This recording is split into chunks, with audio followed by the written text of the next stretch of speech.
세종시 신도시에 있는 보호수들에 대한 관리가 소홀하다는 지적이 나오고 있습니다. 관리 실태는 어떻고 무엇이 문제인지 점검해봅니다. 복귀한 더불어민주당 충남도당 위원장이 내년 4월 10일 치러지는 제22대 국회의원 선거에서 아산시 갑선거구에 출마하겠다고 선언했습니다.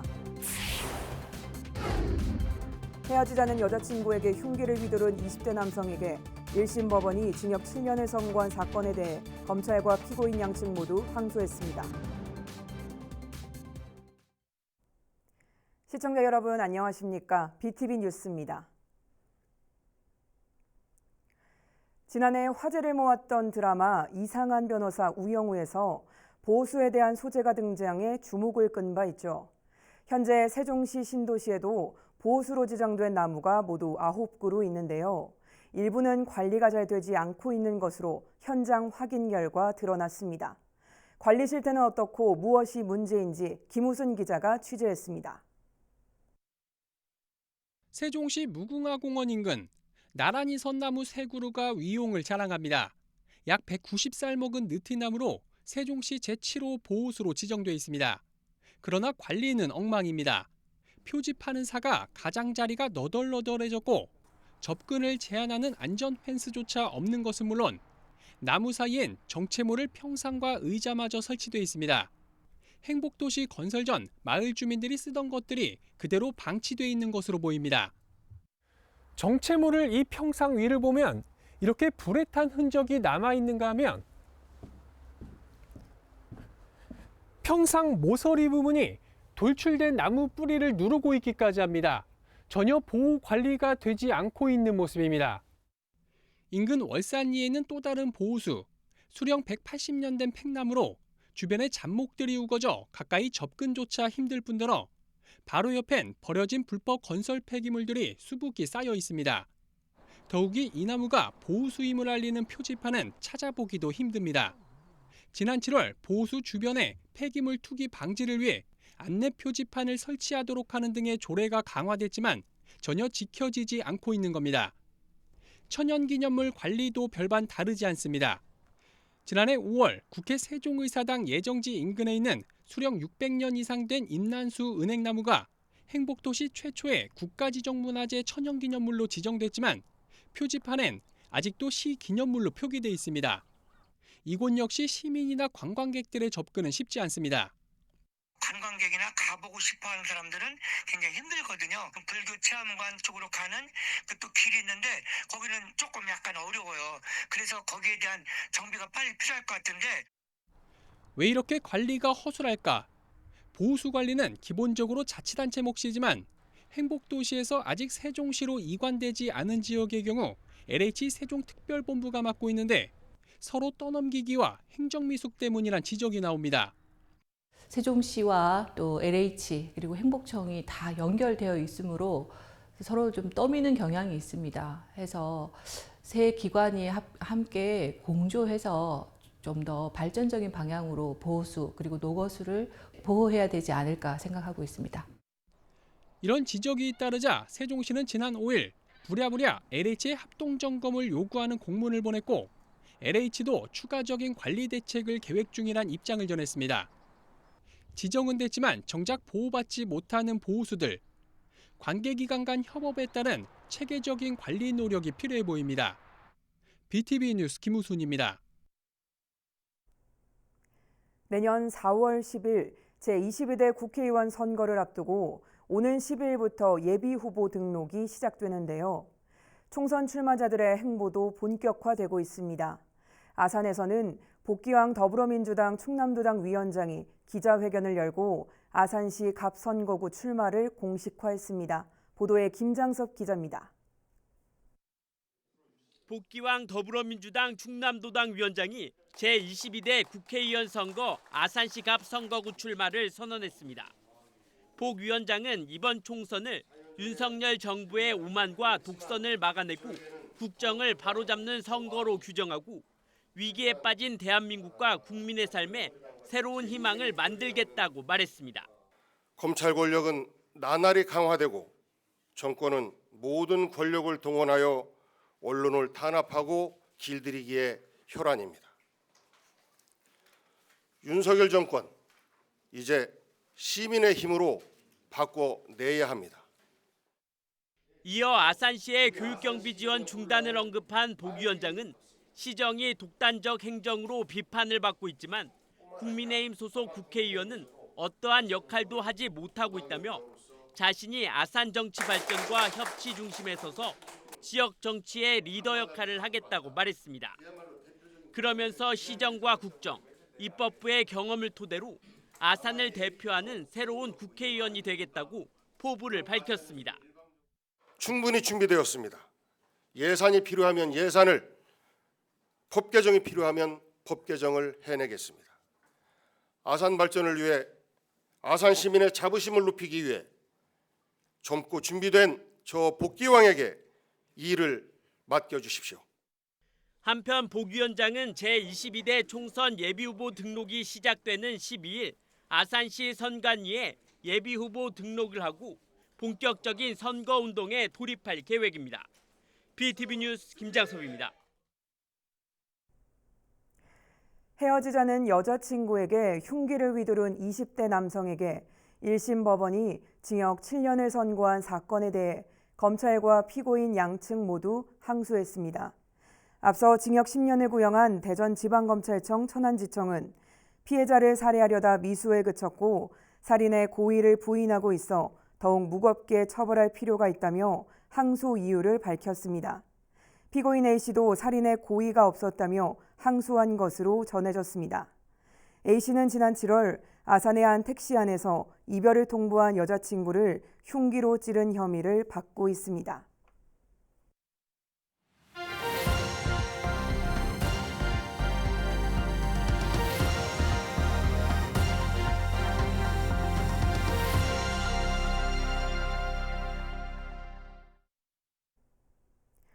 지역 소멸 위기를 극복하기 위해 다양한 시각에서 실태를 점검하고 대안을 찾아보는 케이블 TV 공동기획, 이번에는 인구 감소로 위기를 맞고 있는 교육 분야를 짚어봅니다. 오는 2025년부터 정부 주도의 초등 돌봄 사업인 늘봄교실이 전국으로 확대되는데요. 서울 중구에서는 4년 전부터 전국 최초의 공공돌봄교실을 운영해 왔습니다. 그런데 지자체 주도의 초등 돌봄의 한계도 드러났습니다. 딜라이브 박용 기자의 보도입니다. 지난 2019년 서울 중구에서 시작된 중구형 초등 돌봄교실. 일반적인 돌봄교실과 달리 한 교실에 2명의 전담사가 배치됐습니다. 또 아이들이 항상 가만히만 있는 거 아니잖아요. 그런 점을 두 분이서 보니까 훨씬 더 효율적으로 잘. 운영 시간은 방학 중에도 저녁 8시까지. 식사와 돌봄 프로그램까지 모두 구비로 지원되면서 당시 학부모들의 만족도는 90%가 넘었습니다. 자녀 걱정을 안 하고 일하는 시간 저 눈치 보지 않고 하고 이제 데려갈 수 있어서 참 좋고. 예산 지원과 방과 후 프로그램, 직원 운영까지 직영이라 가능했습니다. 하지만 중구형 초등 돌봄은 지난해 큰 난관에 부딪혔습니다. 민선 8기 신임 구청장이 전문성을 이유로 다시 교육청 이관을 추진한 것. 구청이라는 기관이 일단 교육기관은 아니잖아요. 그래서 교육을 담당하는 업무를 구청이 전문적으로 잘하기가 어려워요. 예산 부족도 부담으로 작용했습니다. 중구에 따르면 공공돌봄 사업 시작 후 3년간 투입한 예산만 182억 원이었습니다. 서울시 교육청도 중구형 초등돌봄이 이상적인 시스템이란 건 인정했습니다. 다만 다른 자치구와의 형평성 때문에 교육청이 현재 모습 그대로 다시 맡기에는 부담스럽다는 겁니다. 저희가 조금 최대한 노력을 해서 재정적 부담 좀 덜어드리고 올 1년을 통해서 안정화를 시키는 방향으로 이제 저희는 예상을 하고 있고요. 오락가락 돌봄 주체를 두고 학부모들은 혼란스러웠습니다. 모두가 인정하는 선진화된 돌봄 시스템인데 왜 계속될 수 없냐는 것. 중구가 쏘아올린 공공돌봄의 이슈는 전환기를 맞고 있는 교육계의 돌봄 정책에 질문을 던졌습니다. 과연 아이들을 위한 최선의 정책은 무엇인가? 가장 이상적으로는 중구형 돌봄으로 모든 구청들이 교육청과 협업하여 진행한다면 가장 좋겠지만 그것은 아마 구청에서 받아들이기에 당장의 이제 예산의 한계라든지 이런 문제가 있을 것 같습니다. 중부는 2025년 정부의 유보 통합까지 현재 정책을 이어가겠다고 물러났고 학부모들은 주민조례를 통해서라도 현 시스템을 유지해야 한다며 맞서고 있습니다. 이상적인 모습이지만 자치단체의 독자적인 추진으로는 한계점을 드러낸 중구형 초등돌봄 사업. 현재 전국적으로 확대되고 있는 정부의 초등돌봄 사업의 방향성에 어떤 영향을 미칠지 관심이 모아지고 있습니다. 딜라이브 뉴스 박용입니다. 내년 3월 전국 초등학교 입학생이 사상 처음으로 40만 명에도 미치지 못할 것이란 전망입니다. 저출산으로 인해 학생 수가 크게 줄고 있기 때문인데요. 강원도 사정은 어떨까요? LG엘로비전 정승환 기자가 취재했습니다. 유리창 곳곳은 깨져 있고 문은 굳게 잠겨 있습니다. 춘천 남면에 위치한 옛 발산중학교입니다. 이곳은 남면 지역의 유일한 중학교였지만 지난 2002년 학생 수가 줄면서 문을 닫았습니다. 인근에 있는 다른 학교도 상황은 마찬가지입니다. 춘천 남면은 지난 1993년 가정초등학교 박안분교를 시작으로 지난 2009년 가정초등학교까지 지역 내 5개 학교가 모두 폐교됐습니다. 학교가 없어지다 보니 아이들의 목소리도 사라졌습니다. 학생이 없더라고요. 학생이 없고 중학생도 없고 고등학생도 없고 청년들이 없어요. 올해 강원자치도 내에서 문을 닫은 학교는 모두 5곳. 내년에도 화천과 고성, 인제의 초등학교 3곳이 폐교를 앞두고 있습니다. 학령 인구 감소로 문을 닫는 학교가 늘면서 지역 소멸 우려도 커지고 있습니다. 지역의 구심점으로서 농산어촌의 문화, 예술, 체육의 공간으로도 기능을 하는데 일단 학교가 사라진다는 건 이런 공간 자체가 사라진다는 것을 의미합니다. 또 이제 학교가 지역에 존재하는지 존재하지 않는지가 이제 해당 지역에 자녀가 있는 가족이 이주하는 데 있어서 중요한 어떤 기준이 되거든요. 근데 학교가 폐교된다면 이런 점 때문에 지역의 소멸과 깊은 연관이 있을 수밖에 없다라고 생각합니다. 올해 강원자치도 초등학생 수는 6만 9천여 명, 내년엔 6만 7천여 명으로 2천 명가량이 줄어들 전망인데 오는 2027년엔 6만 명 선마저 붕괴될 전망입니다. 마을의 아이들이 사라지면서 덩달아 문을 닫는 학교도 늘고 있는 상황. 지역 소멸에 대한 위기감도 한층 높아지고 있습니다. 헬로티비 뉴스 정승환입니다. 앞서 보신 것처럼 초등학생의 감소로 인한 폐교가 잇따르고 있는 상황인데요. 지방대학들도 신입생 충원에 비상이 걸렸습니다. 20년 뒤 대학의 절반 이상이 없어질 것이란 예상까지 나오고 있는 가운데 지방대학이 지역과 공생할 수 있는 방안은 없는지 살펴봅니다. 보도에 SK 브로드밴드 천혜열 기자입니다. 경북 경산시에 있는 옛 대구 외국어대학교. 각종 대학 평가에서 최하위 수준을 면치 못했고 학생 충원율이 69%에 그치면서 결국 지난 2018년 문을 닫았습니다. 학생은 없고 싹 다 가부대야. 그래서 저것도 문 닫는다 하기만에 안 닫고 저러가 댕기고 외국 사람들 많이 와가 하고 저거는 닫아보고 하면 몇 년 됐어요. 대구 외곽에 위치한 경북 외국어대학교는 이보다 앞선 2013년 폐교됐습니다. 2005년 개교 이후 정원을 한 번도 채우지 못한 것으로 알려져 있으며 2012년 학자금 대출 제한대학으로 지정된 이듬해 종지부를 찍었습니다. 2000년대 이후 대구권에서만 총 4개 대학이 문을 닫았습니다. 전국적으로는 20개 가까운 대학이 역사 속으로 사라졌는데 보시다시피 대부분이 지방대학들입니다. 2042년부터 2046년까지 국내에서 살아남는 대학의 수는 지금의 딱 절반 수준인 190곳이라는 분석마저 나오고 있습니다. 학령 인구가 감소하면서 지금도 지방에 있는 소규모 사립대학은 모집 정원의 절반도 채우기 힘든 상황으로 운영되는 학과도 적습니다. 주중에는 1개 학과만 있습니다. 1개 학과에. 주말에 이제 2개 학과 정도 있고요. 그래서 애들이 이제 학교 규모가 작다 보니까 충원율의 하락세는 앞으로 더욱 심해질 것이라는 전망에 교수들도 신입생 유치에 나서는 모양새입니다. 주로 시간이 날 때 조금 더 작은 중소 군 단위로 찾아가서 직접 치성관계에 있는 이런 지인들을 찾아가서 학생 유치에 굉장히 신경을 많이 쓰고 있죠. 관건은 이런 위기를 기회로 삼고 어떻게 극복해 나가느냐입니다. 유사학과 통폐합도 하고 학문 분야 간에 그 수요에 따른 정원 조정도 하고요. 그렇게 그런 수많은 작업들을 조용하게 그러면서도 선제적으로 했기 때문에 입학 업무에 있어서 효과가 좀 있었지 않는가 싶고요. 지방대학의 소멸을 막기 위해서 지자체와 기업의 혁신 생태계 구축이 요구되고 있습니다. 이를 위해 정부 차원의 적극적인 관심과 대책이 뒷받침되어야 한다는 주장이 설득력을 얻고 있습니다. BTV 뉴스 천혜열입니다. 농촌의 학생 인구 감소는 더욱 심각한데요. 폐교 위기에 놓인 작은 학교들도 급격히 늘고 있습니다. 그런데 오히려 이런 소규모 학교의 특성을 살린 테마 교육으로 학생들이 오고 싶은 학교로 탈바꿈하는 곳도 있다고 합니다. HCN 충북방송 이완종 기자가 다녀왔습니다. 조금은 서툴지만 익숙한 피아노 음율이 학교에 울려 퍼집니다. 피아니스트 김광민의 학교 가는 길. 쉬는 시간 아이들이 복도에 마련된 피아노 건반을 자유롭게 두드리는 소리입니다.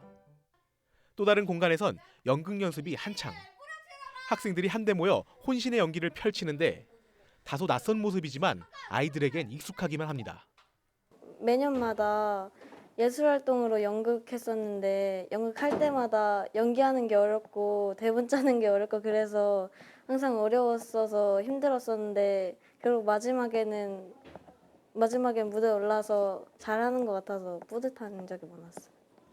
충북 괴산군 문광초등학교는 지난 2011년 오케스트라 창단을 시작으로 단순 농어촌 학교를 넘어 예술교육 거점 학교로 변화를 시도해왔습니다.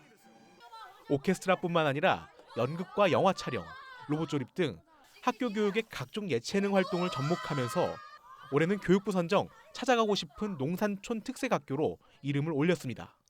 아이들의 의견을 반영을 하여서 인근에 있는 학교랑 합동 연극제도 진행을 하면서 다른 친구들의 연기도 보고 우리 학교의 공연도 보여주고 서로 교류하는 장까지 가면서 즐거운 추억을 쌓았던 것 같습니다.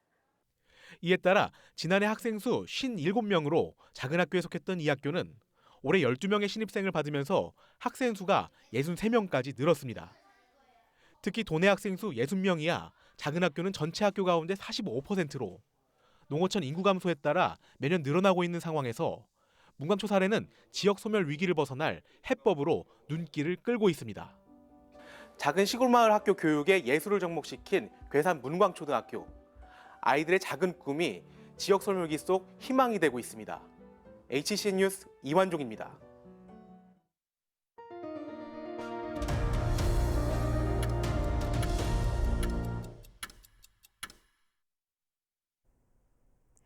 오는 2040년 예상되는 도심 항공교통, 일명 UAM 시장 규모는 1,700조 원에 이를 거란 전망이 나옵니다. 이 시장을 선점하기 위해 지난 10월에는 충청권 4개 시도와 관련 기업으로 구성된 컨소시엄이 서로 업무 협약을 맺기도 했는데요. 이번에는 사업 내용을 구체화하는 연구 용어 결과가 나와 관심을 끌고 있습니다. 김우순 기자의 보도입니다. 충청 초광역권 UAM 네트워크 구축과 관련해 가장 관심을 모았던 건 실증은 언제부터 또 노선은 어떻게 짜느냐 여부입니다. 이러한 밑그림이 기본계획 수립 연구용역 최종 보고를 통해 드러났습니다. 사업 추진은 초, 중, 장기로 나눠 추진하는 안이 제시됐는데 우선 눈길을 끄는 건 2025년부터 2030년까지 이뤄지는 초기 단계입니다. 세종시를 중심으로 충남 내포 신도시와 충북 청주공항 그리고 대전시를 잇고 멀게는 수도권까지 잇는 게 제1차 목표입니다. 교통수단 중심으로서 풍부한 이동 수요를 고려한 겁니다. 수도권 노선을 통해서 버티포트를 조기 건립을 하고 광역권 내 거점 도시들 간의 교통수단용으로 도입을 하고자 합니다. 여기에 세종을 비롯한 충청권에서 진행되는 여러 국제 행사를 통해 관광형 UAM에 대한 실증도 함께 이뤄질 예정입니다. 충청권이 공동으로 25년에 그 시범사 그걸 이제 선정되는 게 목표고 그 다음에 27년 유대회 때 또 시범으로 하는 그게 이제 목표가 되겠습니다. 또 2030년부터 2040년까지의 중기 단계에선 관광형과 응급의료형 UAM을 충청권 곳곳에 확대 적용하고 2040년 이후엔 장기 단계로서 소형 터미널의 다수 공급을 통한 적극적인 대중화에 나서는 걸 큰 흐름으로 잡았습니다. 연구 용역을 통해 윤곽을 드러낸 충청권 UAM 사업, 초강력적 실무협의체 운영을 통해 정부 시범사업 선정 과정에 적극 참여하는 등 미래 먹거리를 선점하기 위한 채비를 하고 있습니다. BTV 뉴스 김우순입니다. 올가을 독립기념관이 36년 만에 처음으로 야간 개장을 했죠. 이처럼 요즘 천안이 야간 관광에 공을 들이고 있습니다. 최근에는 천안 조각광장과 타운홀에서 밤마다 미디어 아트쇼가 펼쳐지고 있다고 합니다. 송용환 기자가 소개합니다. 백화점 외벽이 미디어 파사드로 변신했습니다. 가로 50m, 세로 20m의 삭막했던 벽을 형형색색 현란한 이미지들이 뒤덮습니다. 독립기념관과 국보인 봉선 홍경사 갈기비, 새로운 관광 명소로 떠오른 성성호수공원까지 대형 캔버스로 바뀐 외벽에 천안 팔경을 수놓았습니다. 학교 마치고 집 가는 길에 되게 소리가 뭐가 들리길래 쳐다봤는데 막 불꽃 터지고 되게 예쁘길래 사진 찍었어요. 상낙한 느낌이었는데 좀 화려해지고 약간 연말 분위기도 나는 것 같아요. 아라리오와 충남 정보문화산업진흥원이 올해 처음 선보인 매직 캔버스인 천안입니다. 매일 저녁 6시부터 9시까지 모두 3개 주제로 미디어 아트쇼가 펼쳐집니다. 문화기업 아라리오와 천안문화도시 협업으로 진행된 이번 매직 캔버스인 천안은 연말을 맞아 미디어 아트라는 장르를 대중들에게 제공해 도심 속 환상의 예술 공간으로 안내할 예정입니다. 천안 시내를 한눈에 내려다볼 수 있는 타운홀에서도 매일 저녁마다 밤하늘의 별을 비롯한 다양한 미디어 아트를 만나볼 수 있습니다. BTV 뉴스 송요한입니다. 이상으로 BTV 뉴스를 마칩니다. 함께해 주신 여러분 고맙습니다.